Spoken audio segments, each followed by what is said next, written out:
আসসালামু আলাইকুম বন্ধুরা, সবাইকে স্বাগত জানাই আমার ইউটিউব চ্যানেল কোড উইথ নবাবরে। আমি নবাবুর রহমান বলতেছি।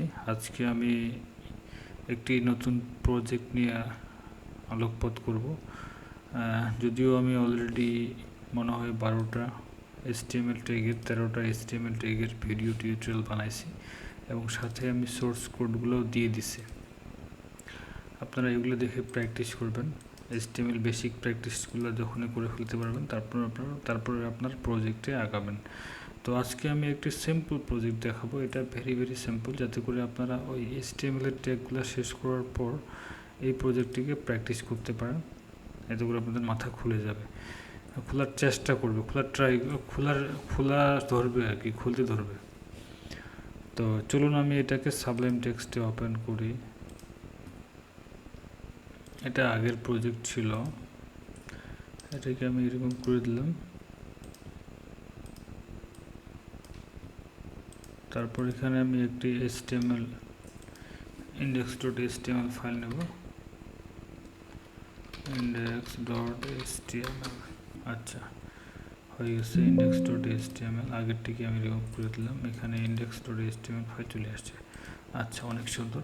তো চলুন আমরা HTML এর যে বেসিক টেমপ্লেটটা নিয়ে আসি। এটা HTML এর একটা বেসিক টেমপ্লেট লেআউট। এখানে আমি দিয়ে দিই বেসিক HTML ওয়েবসাইট লেআউট। আচ্ছা, লেআউট না দিয়ে আমরা ডিজাইন দিতে পারি, তাহলে ভালো লাগবে। তো চলুন আমরা আজকে কি করব, আমি আজকে HTML এর একটা লেআউট নিয়ে আসবো, ওয়েবসাইটের একটা বেসিক লেআউট নিয়ে আসার চেষ্টা করব। তো প্রথমে আমি কি করব, প্রথমে আমি এখানে একটা ডিভ নেব। ডিভের মধ্যে ডিভটাকে শুরু করলাম, তারপর ডিভটাকে আমি শেষ করলাম। তারপর এখানে আমি একটা ক্লাস নেব। অলরেডি ক্লাস নিয়ে আমি আলোচনা করছি লাস্ট টিউটোরিয়ালে। এটাকে আমি র্যাপার নামে আমি একটা ক্লাস নিলাম। তারপর এখানে আমি কি করব, এখানে আমি নেভিগেশন বার নেব। হ্যাঁ, আমি এখানে একটা নেভিগেশন বার নেব। ডিভ ক্লাস দিলাম। আপনারা আনলিমিটেড ক্লাস নিতে পারবেন, কোনো সমস্যা নাই আনলিমিটেড ক্লাস নিতে। ক্লাস আমি ন্যাভ দিলাম, ন্যাভ মেনু দিলাম। এখানে আমরা মেনুটাকে নেব। তারপর এখানে আমি দিলাম ন্যাভ দিলাম। ন্যাভের মধ্যে আমি ইউএল দিলাম। তারপর আমি এলআই দিলাম। তারপর আমি এখানে অ্যাঙ্কর ট্যাগ যেটা আছে, যেটাকে আমরা লিঙ্ক বলি, আমি এখানে শর্টকাট ইউজ করতেছি যাতে করে টাইমটা আমি কভার করতে পারি, খুব বড় টিউটোরিয়ালটা না হয়ে যায়। তো মেনুর মধ্যে যে লিঙ্কগুলো থাকে সাধারণত আমি সেগুলোকে নিব। আমি এখানে একটু কপি পেস্ট করে ট্রাই করতেছি। আমি 4টা আইটেম দিলাম, 5টা আইটেম দিলাম। হোম দিলাম, অ্যাবাউট আস, সার্ভিস, তারপর আমি এখানে দেব ব্লগ, তারপর আমি এখানে দেব কন্ট্যাক্ট। আচ্ছা, হয়ে গেল আমার মেনু আইটেমটার HTML মার্কআপটা হয়ে গেছে। তো আমরা এখানে কমেন্ট করে দিতে পারি, যদিও বেস্ট প্র্যাকটিস হিসেবে কমেন্টকে অবশ্যই রেকমেন্ড করে সবাই, আর আমি এটা রেকমেন্ড করি। আমি এখানে দিয়ে দিলাম নেভিগেশন মেনু। ঠিক আছে, এটা আমি কমেন্ট আউট করে এই টেক্সটটাকে দিলাম। আর কমেন্ট কীভাবে করে HTML এটা নিয়ে আমি অলরেডি এটা দেখাইছি লাস্ট পর্বে। তারপরে এখানে আমি আরেকটা সেকশন নেব বা ডিভ নেব, অথবা আমরা এটাকে সেকশনে করে দিতে পারতাম। আচ্ছা, যাই হোক, আমি ডিভ নিয়েছি যেহেতু ডিভে দিলাম। আমি এখানে ডিভ দিলাম, ডিভ শুরু করলাম, শেষ করলাম। এখানে আমি ক্লাস দেব, একটা ক্লাস দেব, ব্যানার নাম দেবো। এখানে দেবো ব্যানার। আর এখানে আমি একটা IMG ট্যাগ নেব। এখানে একটা অল্টার ট্যাগ নেব, এটার নাম দিয়ে দেবো ব্যানার IMG। আর এখানে আমি একটা ব্যানার নিয়ে আসবো। এটার জন্য আমি ব্রাউজারে গেলাম, ফ্রি ব্যানার ইমেজ দিয়ে সার্চ দিলাম, দেখি তো কী আসে। অনেকগুলো ছবি আসছে, তার মধ্যে আমি যে কোনো একটাকে কপি করে নেব।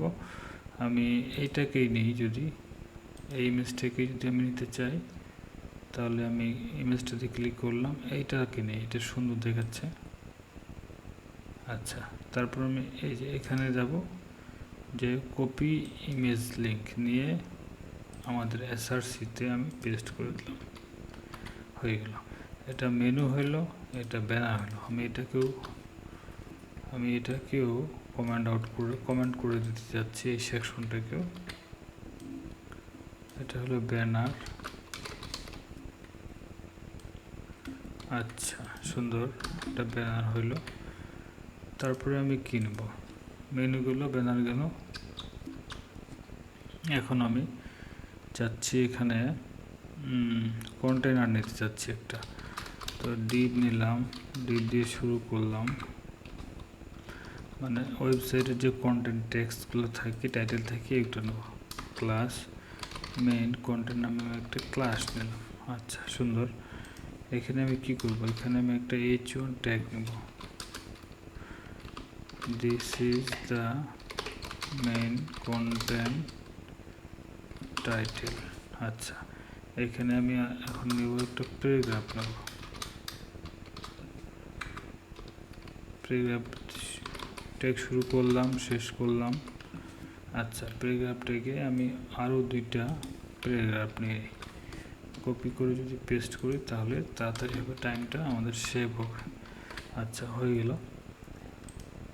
তাহলে এখানে আমাদের মেনু হইল, ব্যানার হইল, কন্টেন্ট হয়ে গেল। এখন আমরা ফুটারে কিছু দিব। ফুটারে আমরা কপিরাইট টেক্সট দিতে পারি। চলুন আমরা ফুটারে একটা কপিরাইট টেক্সট দেওয়ার চেষ্টা করি। এখানে আমি দিয়ে দিলাম, মনে করেন যে একটা ডিপ নিলাম, ডিপটাকে শেষ করলাম, শেষ করে আমি একটা ক্লাস দিলাম ফুটার এরিয়া। তারপরে এখানে আমি দিলাম পি দিয়ে আমি এখানে কপিরাইট টেক্সটের জন্য আমি মনে করেন যে এই টেক্সটটাকেই কপি করে দিয়ে দিলাম। এটা হচ্ছে ফুটার, দিয়ে দিলাম, দিয়ে এখানে দিয়ে দিলাম। এখন চলুন তো দেখি আমাদের এই যে HTML এর যে মার্কআপটা করলাম আমরা, এটা কেমন দেখাচ্ছে ওয়েবসাইটে, এটা ব্রাউজারে কেমন দেখায়। চলুন আমরা দেখে আসি। ও যাক, আসছে সব কিছুই, কিন্তু জিনিসটা মোটেই ভালো লাগতেছে না। প্রথমত এটা টাইপোগ্রাফি UI যে ফন্টটা, এটা মোটেই ভালো লাগতেছে না। তারপর মেনু ভাঙে গেছে, ইমেজ এদিকে চলে আসছে, টেক্সট এদিকে চলে আসছে, এটাও এদিকে চলে আসছে। তো জিনিসটা একেবারে মনে করেন জগা খিচুড়ি হয়ে গেছে, এটা মোটেই ভালো লাগতেছে না। প্রথমে আমি চাচ্ছি এটার টেক্সটটা যাতে পড়ার মতো উপযুক্ত হয়, দেখতে সুন্দর লাগে, আমি সেটাই প্রথমে নিয়ে আসতে যাচ্ছি। এর জন্য আমি চলে যাব গুগল ফন্ট দিয়ে সার্চ দেব। তারপর আমি এখান থেকে একটা ফন্ট সিলেক্ট করব। মেবি এটা লাস্ট কোনো প্রজেক্টে আমি সিলেক্ট করছিলাম। এই যে দেখুন, এটা কি ফন্ট হতে পারে, ননিটো। এটা নিয়ে অলরেডি এক প্রজেক্টে আমি দেখাচ্ছি, আপনারা ওই প্রজেক্টে দেখে নেবেন। আমি এই লিঙ্কটা কপি করে উপরে পেস্ট করলাম। তারপর যে এখানে যে ফন্ট ফ্যামিলিটা আছে, এটাকে আমি কপি করে নিলাম। এখন আমি চাচ্ছি এগুলাকে একটু স্টাইল দিতে, দেখতে যাতে সুন্দর লাগে। তাহলে আমাকে কি করতে হবে, তাহলে আমাকে এখানে একটা কাস্টম স্টাইল অ্যাড করে নিতে হবে, ওর ইনলাইন স্টাইল অ্যাড করে নিতে হবে। তো আমি যদি স্টাইলটাকে অ্যাড করতে চাই তাহলে আমাকে স্টাইল ট্যাগ ইউজ করতে হবে। স্টাইল ট্যাগটা আমি যদি এখানে ইউজ করি, লিঙ্ক না করে ইন্ডেক্সের মধ্যে দিয়ে দিই, তাহলে এইভাবে করে করতে হবে। তো এখানে আমি প্রথমে বডিতে ফন্টটা দিয়ে দিলাম। চলুন তো দেখি এখন কি দেখায়। আমি এটাকে ছোট করি, এখন যদি রিলোড দিই, দেখুন ফন্টটা অনেক অনেক সুন্দর দেখাচ্ছে। এখন ওয়েবসাইটে এখন টেক্সটগুলোকে পড়া যাচ্ছে। তারপর আমি এখানে চাচ্ছি যে ফন্ট সাইজটা একটু বাড়ায় দিতে। আমি যদি ফন্ট সাইজ 16 পিক্সেল দিই তাহলে কেমন লাগবে। এভাবে করেই আসলে আপনাদেরকে ওয়েবসাইট ডিজাইন করতে হবে, ওয়েবসাইট ডেভেলপ করতে হবে। ফন্ট সাইজ আমি 18 পিক্সেল করে দিলে কেমন লাগে দেখি। এই যে একটু বড় হয়ে গেলো, দেখতে আরও সুন্দর লাগতেছে। আচ্ছা, তো এইভাবে করে মোটামুটি হয়ে গেলো। এখন তারপর জিনিসগুলো ভাঙা দেখাচ্ছে, ভালো দেখাচ্ছে না। ফুল ব্রাউজার খুলে দেখেন এক সাইডে চলে গেছে। তো এটাকে আমরা সেন্টারে কীভাবে নিয়ে আসতে পারি, দেখতে একটু মোটামুটি ভালো হয়, সেটা কীভাবে করতে পারি চলুন দেখাই। আমি প্রথমে আমি কি করব, আমি এই যে র্যাপারটা আছে এইটাকে আমি যদি স্টাইল করতে চাই তাহলে এই ক্লাসটাকে কীভাবে ধরবো, এভাবে তো একটা ডট দিবেন, তারপরে ক্লাসটার নামটা দেবেন, তারপরে এইভাবে করে সেকেন্ড ব্র্যাকেট দিয়ে এখানে স্টাইল সিএসএস এর কোডগুলো লিখতে হবে। আমি কিভাবে কোডগুলো লিখব, আমি এখানে তাহলে দিব, প্রথমে মার্জিন দিয়ে শুরু করব, মার্জিন 0 পিক্সেল অটো দিব। আচ্ছা, তারপর উইডথ দিব আমি 1100 পিক্সেল দিলাম, স্ট্যান্ডার্ড একটা সাইট। তো এখন যদি আমি এটাকে রিফ্রেশ করি ফুল ব্রাউজারে কীরকম দেখাবে চলুন তো দেখে আসি। দেখুন মধ্যখানে চলে আসছে, একেবারে স্ট্রেট সেন্টার অ্যালাইনে চলে আসছে। তারপর এখন যদি আমি একটু প্যাডিং দিয়ে দিই, প্যাডিং বলতে স্পেস দিয়ে দিলাম, স্পেস দিলাম 30 পিক্সেল 0, তাহলে কি আসে দেখি তো। উপরে একটু স্পেস হয়ে গেছে, নিচে একটু স্পেস হয়ে গেছে। তো এটাতে যেমন তেমন লাগতেছে, এটাতে আমি যদি একটু ব্যাকগ্রাউন্ড দিতাম তাহলে আরও একটু ভালো লাগতো। আমি যদি এখন একটু ব্যাকগ্রাউন্ড দিয়ে দিই, তাহলে আমি ব্যাকগ্রাউন্ড দিয়ে দিলাম সিসি। এটাতে কেমন লাগে দেখি তো, ভালো লাগতেছে মোটামুটি। তো তার আগে উপরে একটা স্পেস আসছে, নিচে একটা স্পেস আসছে, তো এই স্পেসটাকে আমার একটু রিমুভ করা দরকার। তো এটার জন্য আমি স্টার দিয়ে মার্জিন 0 দেব, ডিফল্ট যে স্পেসটা এটাকে আমি রিমুভ করে দেব। দেখুন চলে গেছে, স্পেসটা একদমই চলে গেছে আর এটা চলে আসছে। এখন আমি কি করব, না এটা একটু মিস্টেক হয়ে গেছে, এটা আমি হয়তো বাদ দিই, এটা নিয়ে পরে আলোচনা করতেছি বিস্তারিতভাবে। আচ্ছা, এখন আমি র্যাপারটা যেখানে আছে র্যাপার এখানে 20 পিক্সেল দিতে হবে আসলে, তাহলে সব দিক দিয়ে একটা প্যাডিং আসবে, দেখতে সুন্দর হয়ে। দেখুন সব দিক দিয়ে একটা প্যাডিং আসছে, দেখতে সুন্দর হয়েছে। ওকে, তারপর আমি এখন কি করব, আমি এখন মেনুটাকে একটু সাজাবো, মেনুটাকে একটু ডিজাইন করব। তাহলে মেনুটাকে ডিজাইন করতে গেলে আমাকে এই ক্লাসটা ধরতে হবে, ন্যাব মেনু। চলুন ধরে ফেলি, ডট ন্যাব মেনু, তারপর দিলাম ন্যাব দিয়ে সেকেন্ড ব্র্যাকেট দিয়ে দিলাম। এখন আমি এটাকে কপি করে পেস্ট করব, কয়েকটাতে কপি করলাম, পেস্ট করলাম, কপি পেস্ট।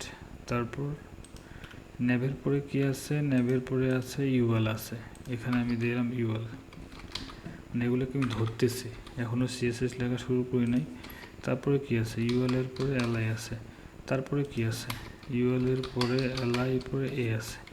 আচ্ছা, এখন যদি আমরা এখানে আমি একটা সিএসএস দিই, ডিসপ্লে ইনলাইন ব্লক দিই, দেখি তো কি আসে।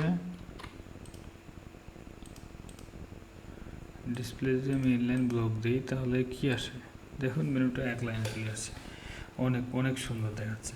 তারপর আমি এখানে দিয়ে দিলাম টেক্সট ডেকোরেশন নাম দিয়ে দিলাম, তাতে করে ওই যে বুলেট পয়েন্টগুলো ছিল ওগুলো চলে যাবে। তারপর আমি এখানে দিয়ে দেবো কি টেক্সট ডেকোরেশন, টেক্সট ডেকোরেশন নাম আমাকে আসলে এখানে না, এখানেই দেওয়া দরকার ছিল। এখন আমি এখানে একটু দিব প্যাডিং 15 পিক্সেল, মানে প্যাডিং বলতে স্পেস যাবে আর কি। তারপর ব্যাকগ্রাউন্ড দিব আমি গ্রিন, কালার দিব আমি হোয়াইট। চলুন দেখে আসি কি হলো। দেখুন অনেক সুন্দর হয়ে গেছে। এখন আমি একটু বর্ডার রেডিয়াস দেব, বর্ডার রেডিয়াস আমি 4 পিক্সেল দিলাম। আচ্ছা, দেখি তো কেমন লাগে, অনেক নাইস লাগতেছে তাই না। তো এখন যদি আমি এটাতে 15 পিক্সেল আমার সমানে দেওয়া দরকার ছিল। আচ্ছা, এখন সুন্দর লাগতেছে। এখন আমি চাচ্ছি যখন কেউ আমি চাচ্ছি এখানে একটু স্পেস দিতে, নিচে যাতে নিচে যাতে একটু স্পেস থাকে। যদিও এখানে একটা মার্জিন চলে আসছে অটোমেটিক, আমি এটাকে বাদ দিতে হবে আমার। আমি এখানে দিলাম মার্জিন 0, প্যাডিং 0। আচ্ছা, এটাতে একটু ভুল হয়েছে। আমি এখানে এটা না দিয়ে মার্জিন যদি 0 দেই তাহলে কি আসে দেখি তো। আচ্ছা, এখানে আরেকটা উপায় আছে, আমরা ন্যাভ যেটা নিচ্ছি এটাতে আমরা দিব ওভারফ্লো হিডেন, তাহলে নিচেরটা উপরে যাবে না। মার্জিন বটম দেব আমরা 20 পিক্সেল। আচ্ছা, অনেক সুন্দর। দেখুন ওভারফ্লো হিডেন দিয়ে মার্জিন বটন 20 পিক্সেল দিয়ে দিয়েছি। আর এই মার্জিনটা আসলে এটা একটা রিসেট সিএসএস আমাকে অ্যাড করতে হবে এখানে। রিসেট সিএসএস নিয়ে আমি বিস্তারিত আর বলবো, আপাতত থাক। এটাকে আমি একটা কাজ করতে পারি, তারপর সিএসএসগুলো আমরা এখান থেকেও লিখতে পারি। এখানে আমি এই জন্য দেখাচ্ছি, আপনারা নতুন তাই আপনাদেরকে আমি বেসিক লেভেলগুলো দেখাচ্ছি। তো এখানে যদি আমি টেক্সট লাইন সেন্টার দিই, দেখুন আমার এটা সেন্টারে চলে আসছে। এখন এখান থেকে কপি করে আমাকে এখানে বসাই দিতে হবে, তাহলে এটা থেকে যাবে। আর এটা যদি হভার ইফেক্ট দিতে পারি একটা মেনুটার, তাহলে আরও বেশি ভালো লাগতো। আমি এটাতে দিলাম হভার ইফেক্ট, এটাতে দিলাম হভার দিব আমি। ব্যাকগ্রাউন্ডের যে কালারটা হভার করলে ব্ল্যাক হয়ে যাবে, আর কালারটা হয়ে যাবে হোয়াইটে থাকবে। আচ্ছা, দেখি এখন কেমন দেখায়। দেখেন কত সুন্দর দেখাচ্ছে, তাই না? মেনুটা অনেক সুন্দর দেখাচ্ছে। আর এই ইমেজটাকে মনে হচ্ছে ফুল উইড হয় না, এখানে কাটে গেছে। তো চলুন আমরা ইমেজটাকেও একটু রিসাইজ করি। ইমেজটা কী নামে আছে? ক্লাসটা ব্যানার নামে আছে। তো কীভাবে ব্যানারকে ধরতে হবে? ক্লাসকে ডট দিয়ে ব্যানার দিবেন, তারপর আইএমজি দিবেন। ব্যানারের পরে কি আছে? এই যে আইএমজি ট্যাগ আছে, আইএমজি ট্যাগটা দিলেন, দিয়ে সেকেন্ড ব্র্যাকেট দিলেন, এখানে উইড দিয়ে দিবেন 100%। দেখুন একেবারে 100% উইড হয়ে গেছে, অনেক সুন্দর দেখাচ্ছে। এখানে আমি আরও কিছু অ্যাড করতে চাচ্ছি। মনে করেন বর্ডার দিলাম, বর্ডার রেঞ্জ দিলাম আমি 5 পিক্সেল, আর বর্ডার দিলাম আমি 4 পিক্সেল সলিড। FF মানে সাদা যদি দিই তাহলে কেমন আসে দেখুন তো, অনেক সুন্দর দেখাচ্ছে। তো মোটামুটি একটা লেআউট চলে আসছে, একটা ওয়েবসাইটের একটা বেসিক লেআউট চলে আসছে। আমি আর বিস্তারিত এখানে কি করতে পারি? এখানে আর কিছু অ্যাড করলাম না আমি, তো এখানে আর কিছু অ্যাড করলাম না। আমি চাচ্ছিলাম একটা বেসিক আইডিয়া দিতে, তো আশা করি আইডিয়াটা আপনারা পেয়ে গেছেন। যদিও ব্যাকগ্রাউন্ডটা খুব বেশি হয়ে গেছে, আমি ব্যাকগ্রাউন্ডটাকে একটু নর্মাল করার চেষ্টা করি। এখানে আমি যদি দিই, এই হেক্স কালার এইটা ভালো লাগতেছে। তো এই হচ্ছে একটা ওয়েব ডিজাইনের বেসিক লেআউট। এখানে রিসেট সিএসএস কয়েকটা লেখা লাগবে, তো ওইটা নিয়ে আমি আরও টিউটোরিয়াল দেখাবো। তো বন্ধুরা, আমি আশা করি এই টিউটোরিয়ালটা আপনাদের ভালো লাগবে, আর এই কোডগুলো দেখে আপনারা প্র্যাকটিস করবেন আমি কিভাবে করছি। আপনারা এইগুলো সব দিয়ে দেওয়া হবে। আর এই হচ্ছে অবস্থা। আশা করি আমার টিউটোরিয়ালটা ভালো লাগবে সবার। সবাইকে অসংখ্য ধন্যবাদ। নেক্সটে আমি কী টপিক নিয়ে আলোচনা করব আপনারা আমার ইউটিউব চ্যানেলের সাবস্ক্রাইব করে রাখবেন, এবং কি নোটিফিকেশন অবশ্যই পেয়ে যাবেন। আর আমি অতি তাড়াতাড়ি একটা গ্রুপ খুলব, সেখানে আপনারা জয়েন করার চেষ্টা করবেন, তাহলে আমি যে কোনো ধরনের প্রবলেম হলে সেটা সলভ করার ট্রাই করব। সবাইকে অসংখ্য ধন্যবাদ আবার। আসসালামু আলাইকুম।